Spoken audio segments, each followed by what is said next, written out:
Saskia here from Freedom Pilates. Today is a video about adaptations that you can make to your reformer exercise when you are pregnant.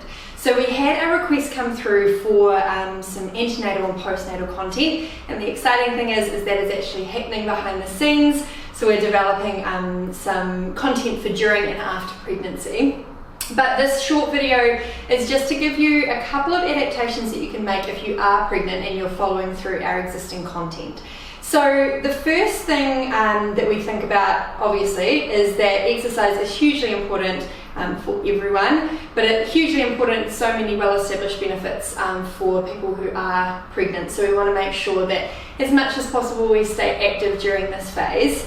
The first consideration is exercise lying flat onto your back, so in what we call a supine position. The Royal Australian and New Zealand College of Gynecology and Obstetrics recommend that you don't do exercise for long periods of time lying flat on your back from the second trimester onwards, so from 13 weeks onwards. Obviously, when we do things like our footwork, our bridging, arms and legs and straps, the position that we get into is lying on our back, but there is a very easy adaptation that you can make. So you will need your jump board, and because we want to make sure that we protect the beautiful upholstery on our reformer, some sort of protection to pop down onto the carriage. So I've got like a piece of non-slip mat. It's basically like a sort of sticky yoga-ish mat type material that can go down to protect the upholstery. So you want to pop the mat down to protect your reformer, and then you bring your jump board up on its top end, so that the flat part rather than this part here, which normally goes down into the springs, that's going to stay at the top. You're going to pop the reformer on and elevate it up against your shoulder rests. This then provides a good amount of support when you come down to have a lie down on your carriage. You can still have your feet up onto the foot bar, but you're on an angled position rather than lying flat onto your back. So that's really important for making sure that there's no restriction of blood flow as baby starts to grow bigger. So you can do your footwork here as normal, but just elevated rather than lying flat onto your back. This can also be done for your bridging. You may just find that it's not quite as comfortable a position as what you normally do for your bridging, but you could still go through your bridging there as you would when you're lying flat onto your back.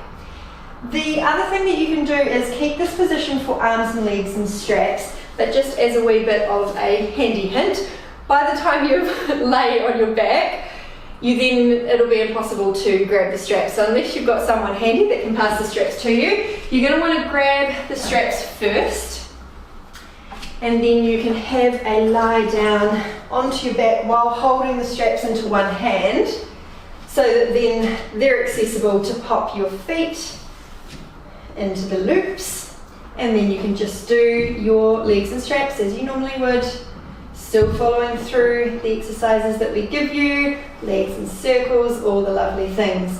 When it comes to arms and straps, a good tip is to actually make your spring load a little heavier than what we prescribe in the exercises, but to keep one or both feet onto the foot bar the whole time. So you're still going to come into your short loops, but instead of our standard one red spring, you might come to one red, one yellow, or one red, one green spring.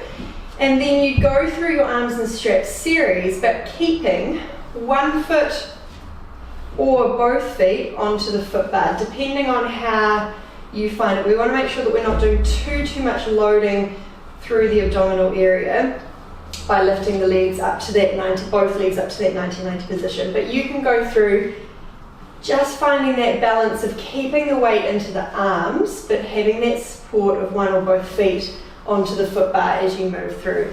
So that's sort of your tips for your exercises lying on your back. So elevate with the jump board and then load up for arms and straps so that you can use support of the feet onto the foot bar, but obviously still make sure that you're getting a good workout through the arms. The other adaptation that you can make is for anything where we lie flat onto our tummy for things like swan when we're lying down onto the box. Instead of doing that, and I'll move my props out of the way, instead of doing things lying down flat onto your back, you could come to a quadruped position instead. So onto the hands and knees, you could move through your cat-cow stretch, so the tucking of the tailbone, the rounding through the back, and then coming back. You could do this down onto the mat as well. You could add in an arm or a leg extension, do a little bit of your bird dog.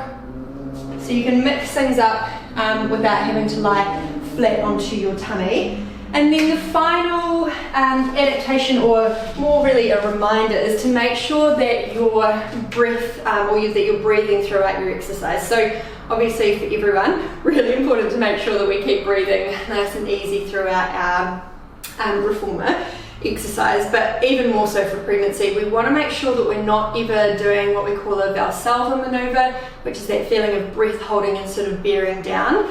So you want to make sure that you're always able to maintain nice easy breath. We don't tend to cue exact breath in or out during our classes, but for the most part, just making sure that you can breathe easily is the main goal. So hopefully that helped. Just a few wee adaptations. As I say, there's some content coming behind the scenes that we're working on, but hopefully in the meantime that helps a few of you out. Thanks so much. See ya.